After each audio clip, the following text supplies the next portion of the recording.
ఏమంటివి మానవ జాతి నీచమా? ఎంత మాట! వైతరిని వరకు వెంటాడి వేధించి ముప్పు తిప్పలు పెట్టి మీ ధర్మసూత్రములను మంటగలిపి పతి ప్రాణములు దక్కించుకున్న నారీమణి సావిత్రిదే జాతి మానవ జాతి.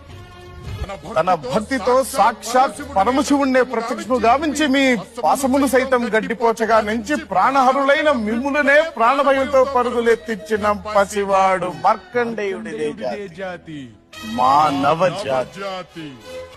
నీచమన్న మా జాతి మూలమున ఏనాడో అప్రతిష్ట మూట కట్టుకున్న మీరు నేడు జాతి అని మమ్ము అవహేళన చేయుటయ్యా.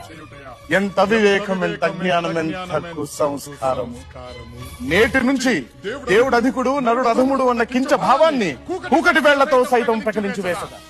ముక్కులు పొండే ముక్కొట్టి దేవతలు, దిక్కుల నేలే అష్ట దిక్పాలకులు, మనుగడనిచ్చే పంచభూతములు సైతం జయహో నలుడా అని హర్షించే విధముగా ఆ సింహాసనం అధిష్ఠించదా. స్వర్ణమణిమయ రత్న ఖచ్చితాలంకృతమైన ఈ సభా మందిరమున అకుంఠిత సేవారక్ష పరివార సమూహ మధ్యమున భూతల పరిరక్షణ ధర్మ నిలయమైన ఈ రౌరవమున సర్వదా శతదా సహస్రదా పాప పంకిలమైన కుల మత జాతి కూపమును సమూలముగా శాశ్వతముగా ప్రక్షాళన గావించదా. ఎన్ని డౌట్స్?